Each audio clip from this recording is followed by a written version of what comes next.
사도 바울은 자신이 개척한 고린도 교회가 많은 문제에 놓여 있다는 것을 알고 이제 그 문제들에 대하여 어떻게 대응해야 할지 이제 처방전을 주고 있는 편지가 바로 고린도 전서입니다.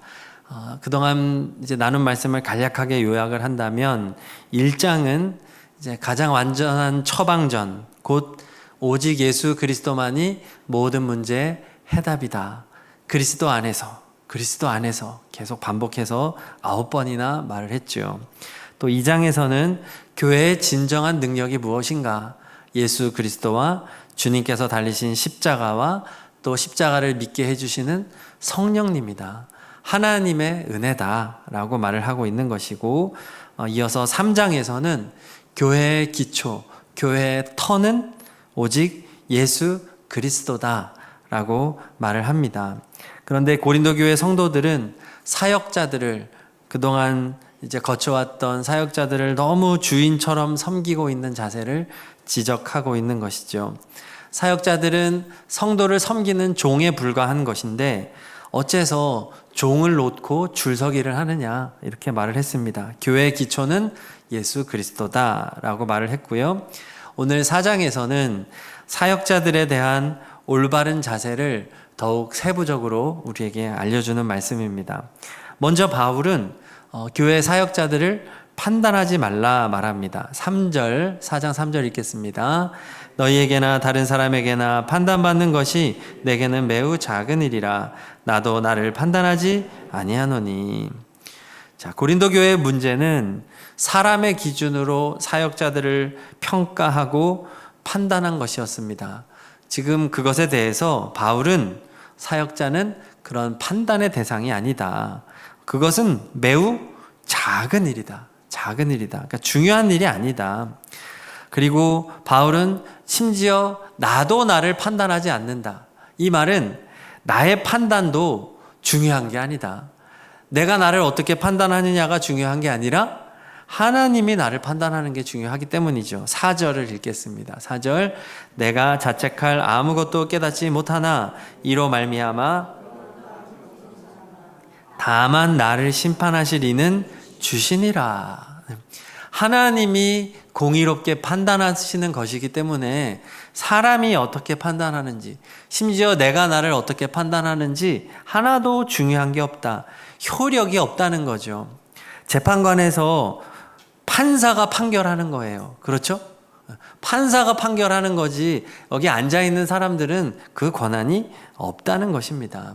자, 여기서 주의해야 할 것이 있는데 오늘 말씀에서 판단하지 말라는 것은 진리와 거짓을 분별하지도 말고 선과 악을 가려내지도 말고 의와 불의를 이렇게 판단하는 성도의 마땅한 의무를 포기하라는 말씀이 아닙니다. 그것은 성도가 해야 하는 일입니다. 진리가 무엇인지, 거짓은 무엇인지, 선이 무엇인지, 의는 무엇인지 우리는 분별해야 될 줄로 믿습니다. 분별해야 그 자리에 서게 되겠죠. 오늘 말씀이 금하는 것은 세상적인 기준으로 판단하지 말라는 것이죠. 당시의 헬라 문화가 바로 이러한 판단의 문화였기 때문입니다. 그리스 철학이라는 것은 끝없는 판단이었습니다. 세상의 지식과 지혜를 가지고 어떤 저 사람의 웅변술이 어떠냐, 발음이 어떠냐, 학식이 얼마나 많으냐, 가문이 어떠하냐 이런 것들을 늘 따지는 문화가 헬라 문화였기 때문에 그렇게 하지 말라는 겁니다. 또 당시 고린도 교회에는 은사가 많았습니다. 영적인 은사가 많다 보니까 은사를 가지고 비교하기 시작한 거예요. 바울은 이런 은사가 있었고 아볼로는 이런 은사가 있고 게바, 베드로는 이런 은사가 있고 은사를 가지고 비교를 하는데 그것도 하지 말아라 말하는 겁니다. 그래서 오늘 말씀에서 판단하지 말라는 것은 그렇게 하나님이 판단하고 결정하시는 자리에 자기가 들어가서 자기가 마치 정답인 양 그렇게 교만하게 생각하고 판단하지 말아라 라는 겁니다. 고린도 교인들 중에는 똑똑한 척하면서 자기의 판단을 절대화하면서 다른 사람의 얘기는 다 자르고 경청하지 않고 나와 다르면 무조건 악으로 간주하고 그러다 보니 자연스럽게 파가 나뉘게 된 것이죠. 잘 들어주면 되는 문제인데 잘 경청해주고 당신은 그렇게 생각하는군요. 이렇게 서로 존중해주면서 윈윈 할 수 있는데 모두가 함께 어우러질 수 있는데 선을 긋고 파를 나누고 했다. 그것이 판단하는 자세다라고 말하는 겁니다. 자, 그렇다면 성도들은 사역자들에 대해서 어떤 자세를 가져야 되느냐? 1절이 말하여 줍니다. 다 함께 읽겠습니다. 사람이 마땅히 우리를 그리스도의 일꾼이요 하나님의 비밀을 맡은 자로 여길지어다. 자, 두 가지죠. 그리스도의 일꾼과 하나님의 비밀을 맡은 자, 두 가지로 여겨라는 겁니다. 여기서 일꾼이라는 말은 노예라는 말입니다. 배 밑창에서 노를 젓는 가장 천박한 노인, 중죄인을 가리킬 때 쓰는 표현이 저 일꾼이라는 단어입니다. 후에는 이 단어가 점차 확대되어서 높은 지위를 가진 사람들에게도 사용이 되었는데, 중요한 것은 이 일꾼이라는 단어는 주인에게 철저하게 종속되어 있는 자를 의미하는 단어입니다. 철저하게 사역자는 예수 그리스도의 종이다. 예수 그리스도에게 속한 자다라는 의식을 가지라는 겁니다. 그리고 또 하나, 하나님의 비밀을 맡은 자로 여길지어다 말합니다. 이 비밀은 구약 시대에는 감추어져 있다가 신약 시대에 드러난 비밀, 즉 예수 그리스도의 복음을 말하는 것이죠. 이것은 신비주의 종교들에게서 말하는 소수에게만 허락된 비밀스러운 지식, 그래서 영지주의가 바로 그거죠. 영적인 지식, 특별한 지식, 자기들만 공유하는 지식을 말하는 게 아닙니다. 모두에게 공개된 비밀을 말하는 거죠. 나타난 비밀, 드러난 비밀, 예수 그리스도를 말하는 것이 이 비밀입니다. 그러므로 하나님의 언약이 성취된 예수 그리스도의 복음을 맡은 자로 사역자를 여겨라는 것입니다. 결국 두 가지, 일꾼이라는 단어는 노예라는 신분을 연상시킨다면 비밀을 맡은 자, 하나님의 비밀을 맡은 자는 영적인 권위를 가진 청지기, 하나님의 대사를 의미하는 단어입니다. 이 두 가지의 관점을 동시에 가지고 있어야 된다는 것이죠. 그러므로 성도는 두 가지 양극단을 조심해야 됩니다. 하나는 목회자를 하나님이나 왕처럼 여기고 지나친 두려움으로 대하는 것입니다. 목회자는 하나님의 종이다. 하나님의 종은 함부로 하면 안 되지. 목회자의 말을 거스르면 더 특별한 심각한 저주를 받는다. 이런 식으로 말하면서 지나치게 신성시 여기는 것입니다. 이렇게 하는 것은 목회자를 예수님의 자리에 올려놓는 행동이고 결국 목회자의 영혼을 죽이는 것이고 교회의 머리가 되시는 예수 그리스도에 대한 반역이 되는 것이죠. 하나님과 우리 인간들 사이에는 오직 예수 그리스도만 있어야 될 줄로 믿습니다. 그런데 목회자가 여기에 들어가 있는 거예요. 이게 나쁘다는 겁니다. 이건 굉장히 심각한 죄라는 거죠. 종교개혁이 이것 때문에 일어난 것입니다. 종교개혁은 로마 카톨릭에서 사제들이 성경을 왜곡하는 거예요. 라틴어로 된 성경만 봐야 된다. 라틴어 어려운 언어이기 때문에 사제들만 성경을 볼 수 있게 만들어 놓고 성경의 지식을 비밀을 자기들만 갖고 있고 그리고 자기들을 통해서만 하나님께 나아갈 수 있다고 속였기 때문입니다. 하나님과 인간 사이에 사제들이 들어가서 고해성사가 그거죠. 고해성사는 사제한테 가서 다 드러내야 돼요. 자기의 모든 죄와 흠을 다 고백해야 됩니다. 그러면 사제들이 성도들의 비밀을 갖는 사람이에요. 이게 권력인 것입니다. 그러면 사제가 그 비밀스러운 이야기, 음란한 생각들, 지은 모든 죄를 다 알고 있어요. 그러면 이 성도는 이제는 사제의 종이 될 수밖에 없는 겁니다. 나의 비밀을 아는 사람. 그리고 자기들 마음에 안 들면 고해 성사를 거부하는 거예요. 그 권력으로 왕까지도 통제한 집단이 로마 카톨릭입니다. 그래서 종교개혁이 일어난 거예요. 종교개혁에서 핵심적인 가치가 뭐냐? 만인 제사장입니다. 만인 제사장. 모든 성도들은 다 하나님의 거룩한 왕 같은 제사장이다. 직접 성경을 읽어야 된다. 자국어로 된 성경을 읽어야 된다. 그래서 번역을 한 거예요. 독일어로, 영어로 번역해서 읽으라는 거죠. 그리고 직접 예수 그리스도의 이름으로 하나님 앞에 나아가 은밀히 기도하라는 거예요. 왜 사제한테 고백하는 거죠? 직접 예수 그리스도를 통하여 예수 이름으로 하나님께 기도해라. 그렇게 한 것입니다. 목회자는 다만 직분과 역할이 다른 것이지 똑같은 성도이고 똑같은 그리스도인임을 믿습니다. 그래서 저는 김기용 목사이기도 하지만 김기용 성도인 것입니다. 저를 김기용 성도님 한번 불러주시겠습니까? 시작. 김기용 성도님. 아멘입니다. 성도는 우리의 가장 고귀한 직분인 것이죠. 성도 위에 집사 있고 집사 위에 권사 있고 권사 위에 장로 있고 장로 위에 목사 있는 것 아닌 줄로 믿습니다. 다 성도예요. 다 성도. 다만 교회 안에서 맡은 역할이 다른 것이죠. 감당해야 할 책임이 다른 것이죠. 다 예수 안에 동등한 형제요 자매인 것입니다. 그런데 너무나 오랫동안 그런 의식을 우리가 쌓아왔던 거예요. 목회자는 너무 다른 집단으로, 너무 거룩하고 하나님 같은 존재로 여기는 그런 문화가 한국에 너무 많이 자리 잡고 있었죠. 자, 또 하나 목회자를 대하는 다른 반대 극단은 목회자를 하인처럼 여기면서 홀대하는 경우가 됩니다. 목회자를 지나치게 높이는 문화는 장년층에 많습니다. 60대 이상. 그 정도는 그런 문화 속에서 자랐기 때문에 보고 배운 게 그거예요.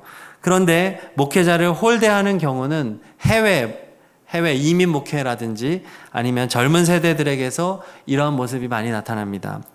해외에서 사역하시는 목사님들이 하는 주된 일은 성도들 공항에 픽업하고 병원 모셔드리고 또 급한 일 있을 때 대신 처리해주고 출타할 때 애들 봐주는 게 이민 목회자들이 해야 되는 가장 중요한 사역들이에요. 그래서 이민 목회가 힘든 겁니다. 왜냐? 우리가 목사님 먹여 살린다는 의식을 갖기 때문에 그렇습니다. 또 젊은 세대들도 참 감당하기 어렵죠. 얘네들은 윗사람을 대우하는 의식이 없습니다. MZ 또 G세대들은 평등한, 동등한 입장을 태어나면서부터 가지고 태어나고 자라기 때문에 이 아이들에게 뭔가 서열을 말한다든지 권위를 말하면 다 도망갑니다. 그래서 교회에서도 뭐 너 인사 안 해? 인사해야지. 이제 이런 얘기 했다가는 애들 다 도망갑니다. 그래서 시대가 그렇습니다. 자, 그래서 목회자를 마치 교회에서 고용한 사람, 월급 줘서 부리는 사람으로 여기면서 우리가 생활비를 주니까 뭐 이런 식의 어떤 월급 같은 개념으로 생각하는 것, 이런 게 이제 목회자를 홀대하는 경우인데 한국 교회는 이런 게 거의 없죠. 자, 이렇게 두 가지 목회자에 대해서 지나치게 두려움을 갖고 어떤 신적인 권위를 부여하거나 반대로 너무 홀대하는 경우가 다 하나님께 책망받을 일이라는 거죠. 목회자도 같은 인간이기 때문에 결정과 연약함이 있음을 알고 지나치게 절대시하지도 말고 또 너무 높은 기준을 가지고 이렇게 비판해서도 안 되는 것입니다. 그저 그리스도의 부름받은 일꾼이요 하나님께 위임받은 사명자로 여겨서 서로가 서로를 존중하고 기도해 주시기를 바랍니다. 그래서 우리 아이들도 저한테 가장 많이 하는 말이 다르다는 거예요. 교회에서 보면 깔끔하고 멋있는 것 같은데 집에만 오면 런닝만 입고 다니고 표정도 이상하고 소리나 지르는 아저씨가 된다는 거죠. 그래서 저도 회개해야 되겠지만 똑같은 사람이라는 것입니다. 그래서 성도들이 사역자들에 대한 이런 균형 있는 관점을 가져야 될 때 사역자들은 어떻게 생각해야 되느냐? 2절 말씀입니다. 함께 읽겠습니다. 그리고 맡은 자들에게 구할 것은 충성이니라. 충성, 군대 용어죠. 신실함이라고도 번역이 되어 있습니다. 군인은 말 그대로 충성, 부르면 가는 거죠. 사사로운 일정에 얽매이면 안 되고 늘 준비되어 있어야 된다. 전투 상황이 발생하면 즉각적으로 시간 이내에 최대한 빨리 출동해야 되는 것이 바로 이 군사 아니겠습니까? 그럼 목회자가 늘 준비해야 될 게 무엇일까요? 1절에서 말하듯이 하나님의 비밀을 맡은 자로서 말씀의 사명이 있는 것이죠. 말씀의 사명. 목회자는 이것이 가장 중요한 겁니다. 요한복음 21장에서 예수님께서 부활하신 다음에 승천하기 전에 제자들을 만나서 대표격인 베드로에게 말씀하셨어요. 내 양을 먹여라. 내 양을 쳐라. 내 양을 먹여라. 3번이나 말씀하셨습니다. 네가 나를 사랑하냐? 그러면 내 양을 먹이고 치고 먹여라. 3번이나 말씀하셨습니다. 뭘 먹이라는 거겠습니까? 선한 목자이신 예수님께서 맡기신 양떼들에게 푸른 풀을 먹이라는 거죠. 또 맑은 물을 마시게 하라는 거예요. 두말할 것도 없이 하나님의 비밀, 하나님의 복음의 말씀이라는 거죠. 구원의 말씀, 진리의 말씀, 예수 그리스도를 성도님들에게 끊임없이 먹이라는 거예요. 예수님의 살과 피를 먹이라는 거예요. 그래서 사역자들의 제1의 사명은 성경인 거죠. 늘 성경을 읽고 묵상하고 연구하고 배우고 또 기도하고 그것을 잘 내 삶 속에서 순종함으로써 적용되어진 말씀을 가지고 끊임없이 양떼들에게 예수 그리스도의 말씀을 먹이는 것, 이것이 목회자의 삶이라는 거죠. 이것에 충실하라는 겁니다. 그 외에도 성도들과의 관계도 중요하고 신방도 중요하고 행정적인 역량도 중요하고 목회자들에게 요구되는 게 굉장히 많아요. 요즘 시대. 그렇지만 그 모든 것을 다 제하고서라도 가장 중요한 것 딱 한 가지를 말한다고 한다면 생명의 양식을 먹이는 거다. 이것을 성경은 말하여 주는 겁니다. 그래서 마태복음 25장에도 달란트 비유를 하면서 착하고 충성된 종과 게으른 종의 차이는 얼마나 많이 남겼냐가 아니었습니다. 착하고 충성된 것이었죠. 얼마나 맡은 일에 착하고 충성하느냐. 그래서 오늘 그렇게 말을 하고 있는데, 그럼 여기서 우리가 이제 또 가져야 될 중요한 것은 생각은, 그러면 목회자들만 충성하고 성도들은 그 목회자와 그냥 이렇게 바른 시선만 가지고 있느냐? 그게 아니죠. 우리 4장 16절을 읽겠습니다. 그러므로 내가 너희에게 권하노니 너희는 나를 본받는 자가 되라. 네, 결국은 우리 모두 다 하나님의 부름받은 사역자다라는 거죠. 우리 모두 다 군사가 되어 충성해야 된다는 겁니다. 자, 11절부터 13절을 읽겠습니다. 바로 이 시각까지 우리가 줄이고 목마르며 헐벗고 매맞으며 정처가 없고 또 수고하여 친히 손으로 일을 하며 모욕을 당한즉 축복하고 박해를 받은즉 참고 비방을 받은즉 권면하니 우리가 지금까지 세상의 더러운 것과 만물의 찌꺼기 같이 되었도다. 바울은 사도라는 직함까지 받았지만 그것으로 자신을 높이지 않고 겸손히 예수 그리스도의 복음을 위하여 고난을 당했다는 거죠. 유대교 근본주의자들하고 이교도들에게 수도 없는 핍박을 당했습니다. 정말 죽은 줄 알아서 버림받았다가 살아난 적도 있고 정말 배가 파선한 적도 있고 얼마나 많은 고통을 당했는지 모릅니다. 감옥에 갇히기도 하고 그 와중에도 바울은 자신을 핍박하는 자들을 미워하지 않아요. 예수님의 사랑으로 참아주고 인내하고 복음을 전하고 권면을 했습니다. 그리고 지금도 세상에서 가장 더럽고 만물의 찌꺼기 같이 되었다. 온 세상의 쓰레기통처럼 되어버렸다 말을 합니다. 그런데 바울은요, 세상으로부터도 이런 대우를 받지만 지금 고린도 교인들에게도 이 대우를 받고 있습니다. 18절을 읽겠습니다. 어떤 이들은 내가 너희에게 나아가지 아니할 것 같이 스스로 교만하여 졌으나, 바울은 우리에게 오지 않을 거야 라고 말하고 다니는 사람들이 있었던 거예요. 바울은 가짜야. 비난하고 비방하는 사람들이 고린도 교회에 있었던 겁니다. 바울이 개척하여 세웠고 아버지의 마음으로 하나님의 마음으로 양육하여 세운 그런 교회입니다. 지금도 눈물로 이 복음의 진술을 알려주며 처방전을 주고 있는 바울을 고린도 교회는 오히려 핍박하고 그렇게 만물의 찌꺼기처럼 여기고 있는 거예요. 지금 결국 바울은 고린도 교회 성도들에게 뭐라고 말하냐 하면 너희들은 충성이 없다라고 말하는 거예요. 너희들은 악하고 게으른 종이야 라고 말하는 겁니다. 왜냐하면 자신들에게 맡겨진 하나님의 비밀을 이들이 버렸기 때문이죠. 예수 그리스도의 십자가 복음을 잊었습니다. 복음 전파의 사명도 잊었습니다. 세상적인 기준으로 지도자나 판단하고 앉아있는 죄를 범하면서 정작 이들이 감당해야 할 충성은 하나도 감당하고 있지 않다는 거죠. 예수님께서 오실 날이 하루하루 오늘도 가까이 오고 있습니다. 우리는 우리가 받은 사명에 충성하기에도 시간이 매우 부족한 줄로 믿습니다. 그렇기 때문에 우리는 남을 판단할 겨를이 없습니다. 5절 말씀을 마지막으로 읽겠습니다. 그러므로 때가 이르기 전 곧 주께서 오시기까지 아무것도 판단하지 말라. 그가 어둠에 감추인 것을 드러내고 마음의 뜻을 나타내시리니 그때 각 사람에게 하나님으로부터 칭찬이 있으리라. 아멘. 주님이 다시 오시면 그분이 심판하신다. 그분이 판단하신다. 공의롭고 정의롭게 판단하실 것이다. 그러니 너는 판단하지 말고 하나님으로부터 내려질 칭찬을 위해 살아라. 하나님은 어떻게 칭찬한다고요? 복음을 위해 충성해라. 그것이 칭찬의 기준이다.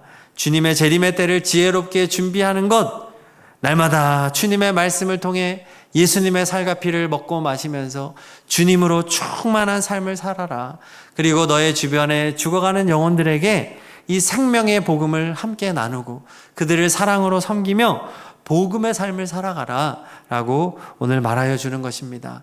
그때 교회가 온전히 하나가 되어지고 하나님의 사명의 공동체가 될 수 있다라고 말을 하는 것입니다. 우리 모두 다 충성스러운 주님의 종 되기를 소망합니다.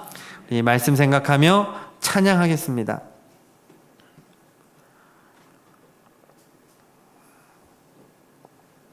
교회를 향한 사명을 가지고 가사를 생각하며 찬양하겠습니다. 우리에겐 소원이 하나인데 주님 다시 오실 그날까지 우리 가슴에 새긴 주의 십자가 사랑 나의 교회를 사랑케 하네. 주의 교회를 향한 우리 마음 희생과 포기와 가난과 고난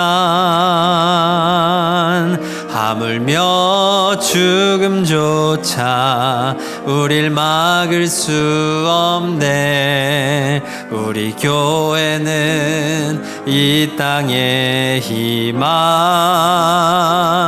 교회를 교회되게 예배를 예배되게 우릴 사용하소서. 진정한 부흥의 날 오늘 임하도록 우릴 사용하소서. 성령 안에 예배하리라. 성령 안에 예배하리라.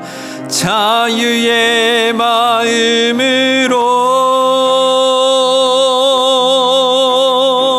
사랑으로 사역하리라.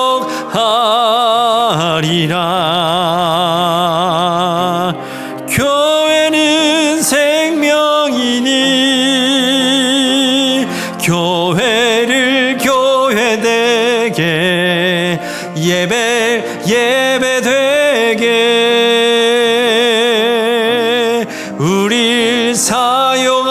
하소서.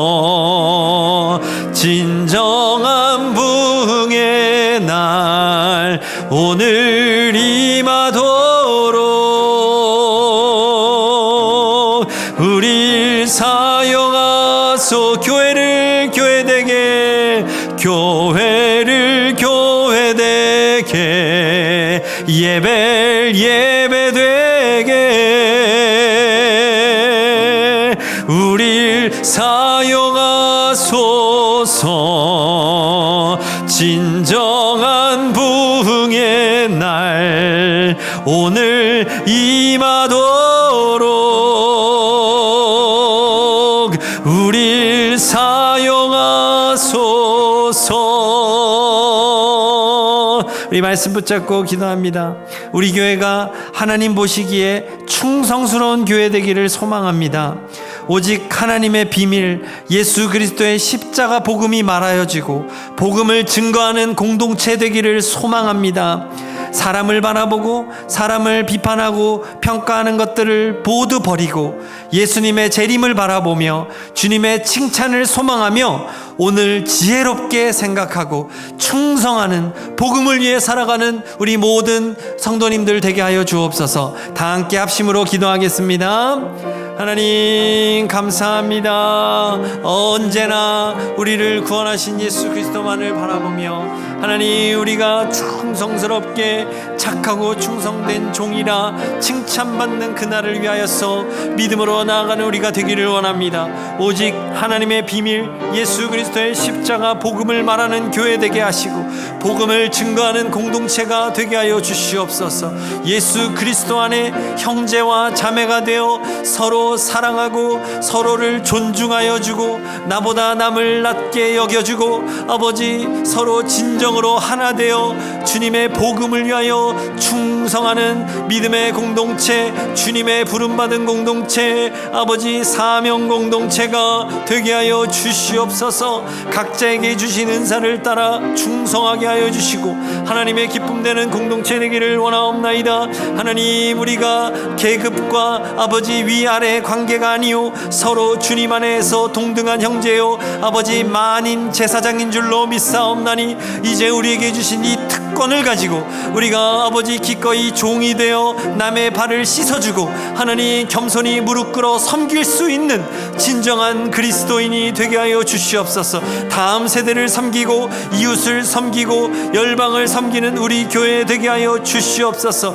예수님 이 땅에 재림하셨을 때 잘하였다 착하고 충성된 종아 칭찬받는 우리 교회 되기를 소망합니다. 복음을 위해 나아가는 우리 교회 되기를 원하옵나이다. 하나님 우리의 생각을 바꿔주시고 하나님 우리의 마음을 온전케 하여 주시옵소서. 하나님 보시기에 깨끗하고 거룩한 분별이 있는 공동체가 되기를 원합니다. 예수 그리스도의 말씀을 통하여 직접 주님의 음성을 듣게 하시고 예수 이름으로 기도할 때 주님의 음성 듣게 하여 주시옵소서. 주님의 마음을 깨닫게 하여 주시옵소서. 언제나 주님과 동행하는 진정한 그리스도인의 삶으로 나아갈 수 있도록 주여 도와 주시옵소서. 우리 교회가 뜨겁게 기도하는 공동체 되기를 원합니다. 하나님 부르짖어 기도할 때 우리의 자녀들을 기억하여 주시옵소서. 우리의 가족들을 기억하여 주시옵소서. 예수 복음에 사로잡히게 하여 주시고 자발적으로 아버지 신앙을 선택하게 하여 주시고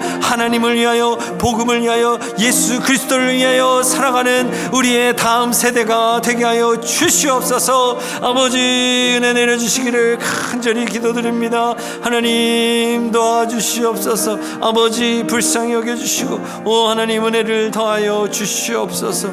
오 하나님 주님께서 인도해 주려 믿습니다.